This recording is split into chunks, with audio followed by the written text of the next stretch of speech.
dentist office the other day. I was taking a nitrous oxide. Be quiet before you get X out. But this will never happen again, where people end a multi-billion-dollar deal off of a tweet. Gotcha. Sway had the answer. I may be slightly autistic. You said the album was coming out on Saturday. It didn't come out. What happened? I didn't finish it. So it's no secret that we're never getting the old Kanye back. The old Kanye is dead. He's never coming back. And we're kind of just stuck now with what we have currently. And that makes me really sad because if you can't tell, kind of a big Kanye fan. And I was actually born 2 days before the College Dropout came out, so I've always kind of had this like personal connection, I guess, with all of his music. And seeing him evolve as an artist has just been amazing. But I guess around the Donda era, you could kind of see him slipping and just losing what made him such a great artist and such a talented producer. And I can't really blame him with everything that he was going through with the divorce and everything. I mean, even on Donda, you can kind of see how it's affecting him mentally. It's just like really sad to listen to. And just like people said about him when he lost his mother after graduation, even, you know, people who knew him personally, he just wasn't ever the same again. And we can see that happening again with Donda after the divorce, but this time, I don't know if he's ever going to really come back from that. Because after Ye dropped Donda, he actually dropped Donda 2, a obviously sequel to the first Donda album that was exclusive to Yeezy.com and the Stem Player. What is the Stem Player? Well, the Stem Player was this little device that Kanye actually made in collaboration with his other company that pretty much allowed you to make your own remixes of songs, lowering different parts of the songs like the drums, you know, vocals, pretty much allowing you to make acapellas of any song you wanted. And in order to promote that, Kanye collaborated with them and, you know, put Donda 2 on that. That was pretty much the only way you were allowed to listen to Donda 2 was with the Stem Player and online, you know, purchasing the album. And Donda 2 was, to put it lightly, not finished. I mean, myself and fans listened to it and, you know, were worried about his declining mental health and just his ability as an artist and his ability to perform and continue to make great music because, you know, some of the things he said on the album and just the things he was talking about was really concerning. And it seemed like after the release of Donda 2, Kanye just went on any percent speed run to try and destroy his career as fast as possible by making, you know, crazy ass statements left and right. And I mean, Kanye's no stranger to controversial statements. This has been pretty much a part of his career his entire life. Talking about George Bush and, you know, interrupting Taylor on stage. But this time, he took things a little bit too far, even for really heavy Kanye to try and defend. Doing things like going on Alex Jones' show and saying that the German guy with a little tiny mustache did some really good things, you know, and that everyone is capable of doing good, which, I mean, I understand the message, but Jesus Christ, you don't have to say that comment. Everyone can understand what you're saying from, you know, any other example. You don't have to use him. And, you know, other statements like he was going DEFCON 3 on Jewish people. Yeah, and again, a whole laundry list of things that I could, you know, make a whole video on, but I don't want this video to be 3 hours long. And after all those statements, it's no surprise that, you know, all these companies that worked with Ye didn't want to work with him anymore after saying all this. One of these companies being Adidas, and Adidas, I'm sure you know, collaborated with Kanye to make probably one of the most successful shoe brands of all time, Yeezy. At one point, even outselling Jordans, which is wild. And after that, it honestly seemed like it just kept getting worse and worse with allegations of racism, bigotry, and inappropriate behavior in the workplace. And one of these crazy things being his school, Donda Academy, that he started kind of around the Donda time. Apparently, the children were forced to eat only sushi. That was the only thing they were allowed to eat on the menu. And a lot of parents really weren't, you know, rocking with the whole Donda Academy. One thing from that whole Donda Academy situation that I can just never forget is this one time when he got so mad at an employee at the school for, I guess, you know, the garden that he was making wasn't up to snuff to the whole Donda experience. According to Otaku, Kanye went over and attempted to pick up the garden that the employee made and couldn't do it because he was, I guess, too weak or something. It's just, I don't know, weak and out of shape is what they said. And tried to threaten him and everything in front of this whole crowd of people. And him being bipolar, you know, just randomly decided to change all of his emotions. And according to Kotaku, imitating the celebratory dance of Mario from the famous video game Super Mario Bros., West jumped up, punching one fist in the air while he said, "I'm gonna give you one more chance, another life." Just imagining Kanye screaming at you, being just complete, like wanting nothing to do with you, threatening you, and then just being like, you know what, dude? You know what? I'm gonna give you another life. You can go ahead. You're good. You're good. I don't know what I'd do in that situation. Crazy. Regardless of how funny all this stuff is, I mean, you know, it's safe to say that Kanye wasn't doing that great mentally. He also got this grill that was installed by this dentist, Thomas Connolly, but I guess the grills were inspired by the James Bond villain Jaws, which I can't really see at all, but, you know, I guess beauty is in the eye of the beholder. But after all of this, he kind of just disappeared. I mean, after weeks and weeks of just headlines of Kanye doing crazy stuff and all these allegations coming out, he just completely disappeared. I mean, even his manager was like, we don't even know where he is right now. But it was revealed that the whole time he was just in the middle of the desert in Saudi Arabia, finally completing Vultures, his collaborative album with Ty Dolla $ign. I likes to get my dick sucked while I'm getting high.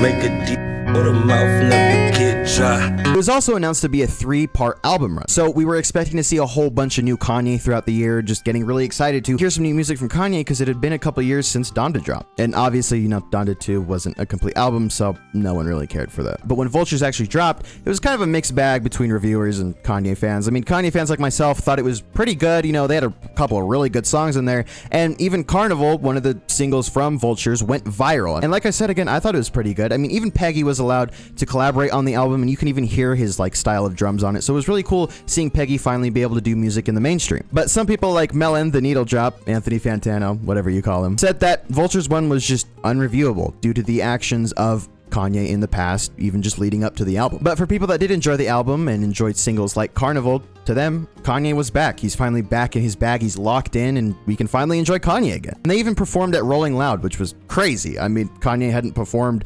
aside from the Donda 1 and 2 listening experiences for a while. Especially being at a mainline event like Rolling Loud was pretty cool. So it was safe to say that, you know, Kanye was back, not the old Kanye, but he was, you know, a little more mentally okay and wasn't trying to sabotage his entire career like he was doing before. But, you know, like the title of the video says, unfortunately, he wasn't done. And a couple months after Vultures 1 released and Vultures 2 was nowhere to be seen, Rich the Kid actually posted a text from Kanye on Instagram saying that Kanye was done with music. He was retiring. He can't really, you know, he doesn't know what to do with fashion or music or anything. I mean, it was crazy coming from the Saint Laurent Daunt and the guy that has so many Grammys, he uses them literally as a toilet. And this was concerning because he still promised 2 more albums to come out this year. And after so many months of Vultures 2 just not coming out when it was supposed to, we were kind of losing hope and didn't even know if it was going to come out. But on August 3rd at like 3 a.m., Vultures 2 officially dropped on all platforms. And, well, remember how I said Donda 2 was not finished earlier? Yeah, that's kind of how Vultures 2 is feeling. Now, don't get me wrong. I like some of the songs. I like Field Trip. I like Promotion. I like Sky City, even though he kind of ruined it. But some of the songs just felt so empty. Like Kanye wasn't even there recording the songs. And that's not even a coincidence because apparently Vori used a Kanye AI filter to record a couple of Kanye's verses on the song. So Kanye technically wasn't even there on the song. It was Vori. Not only are a lot of the songs just, you know, kind of just missing something. I mean, some of them are missing Kanye. If you've ever heard a leaked song before, I'm sure you know 90% of it is just them mumbling, trying to find the flow of the song. But that's a leaked song, right? Well, the song 530 on the album literally still has those mumblings from Kanye trying to figure out what to say on the song. Summer thunder, temper for a fugitive. Wanna thunder, and I don't love hoes. So the song's literally just not done. It's just the leaked version, and he put it out for people. And he was also charging, I mean, to be fair, it's only $20, but he was charging $20 for this album. If you bought it physically or pre-purchased it or whatever, you just got an unfinished song. Now, apparently, he's still rolling out updates to the album if you buy it from Yeezy.com digitally, but, you know, I don't really like that because I don't want the music industry to turn to the games industry where they just release something that's just not done and then, oh, you know, you'll get the album in like 6 months. Just wait. Like, why are you making these deadlines for yourself if the album's not done? The album should at least be halfway done by the time you start announcing rollout dates. I don't know. And after this, even hardcore Kanye fans like myself and Ryan here, we weren't even sure if this was made by someone who's even all there mentally. And that's no coincidence, because a couple of days ago, Milo Yiannopoulos,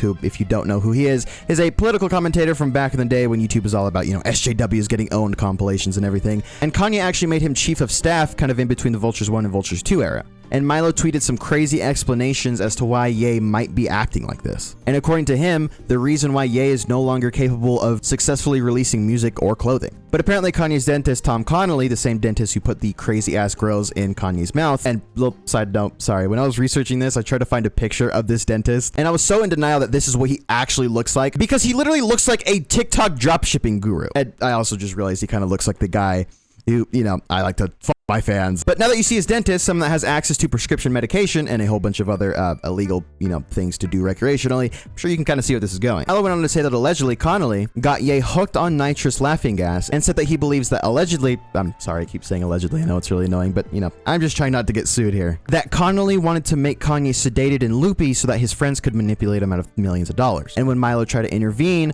Kanye pretty much forced Milo to cut ties with him after proposing his lifelong dream of making corn. Little ironic ironic because, you know, Kanye's been kind of anti-corn lately, but I guess, you know, he's on gas, so we don't really know what the hell he's thinking right now. Milo also stated that the dentist allegedly targets African-American celebrities and puts fake diamonds in their mouths and says that this happened to Lil Yachty, but later Yachty said that that's not true, so Milo had to actually retract that statement. I guess Yachty's diamonds are real, but not everyone else's. And he finished it by saying it was his job to protect Ye from the bad guys. And quote, since he is all heart and to be quite honest, just can't see them coming, which I don't know. Ye's a grown man. I don't think he needs someone to protect him from bad guys. And if he does, you know, maybe he needs to be, you know, with some people who can professionally help him. But, you know, he probably won't get that help because we can kind of see how Kanye feels about professional help. Was misdiagnosed by a, I'm not going to say what race, what people, doctor. We know I can't say that. It was a Jewish doctor. He continued by saying he should have seen the dentist coming and stopped him, but there's no doubt in his mind that if he didn't try to stop the dentist, Kanye would have been Michael Jackson in May of this year, and that he accepts that his friendship with Ye is pretty much over now. Now, all these statements are just allegations. Now, although Milo did release a legal document, you know, saying that he said all this under oath, how are we supposed to believe that any of this is real? Well, Kanye has posted a lot, and when I say a lot, I mean a lot, about his love for nitrous and him just being on nitrous. I was at the dentist office the other day. I was taking a nitrous oxide. I suggested if anybody's like stressed out. Ryan Garcia, this I'm on the nitrous. I mean, you know, it's kind of sad, but at least we got this little Wojak of Kanye. It's fucking crazy. And after this, Kanye actually did come back to Instagram after, you know, leaving after the whole DEFCON 3 situation, explaining that Vultures 1 and 2 actually might get taken down from everywhere, all streaming platforms, everything. So unless you have the digital copy, you know, it might just be gone forever because Atlantic is requesting, you know, their dues from the album sales. And Kanye, I guess, hasn't given that to them. Which, I mean, I don't know. I hate music labels. I know they're very predatory and just, you know, take as much as they can from every single artist. So oh, these contracts are crazy. You should hear the terminology they say in these contracts. To use your name and likeness in perpetuity throughout the universe. Who the could possibly know what that means? Nobody does. It's so complicated, in fact, that when you're a kid like me, you have to hire somebody to tell you what that means. And you sit down at a table and you do the contract game. Him not paying them, I don't think it's, you know, morally wrong, but legally, you know, you're gonna have to pay him or else you're not gonna be able to release music anymore. And, you know, if this actually does go through and Vultures 1 and 2 get taken off of streaming platforms, if Vultures 3 is even, you know, ready or even still being made, we're probably not gonna hear that either. That's about it for now. I just kind of want to talk about this whole situation because, you know, Kanye does mean a lot to me, and it's kind of sad seeing him just kind of destroy his career like this. But let me know what you guys thought in the comments. You know, if you like it, leave a like and subscribe. If you didn't, dislike it. Oh, he released Can You Be on the deluxe. Never mind, Kanye's back. We're good.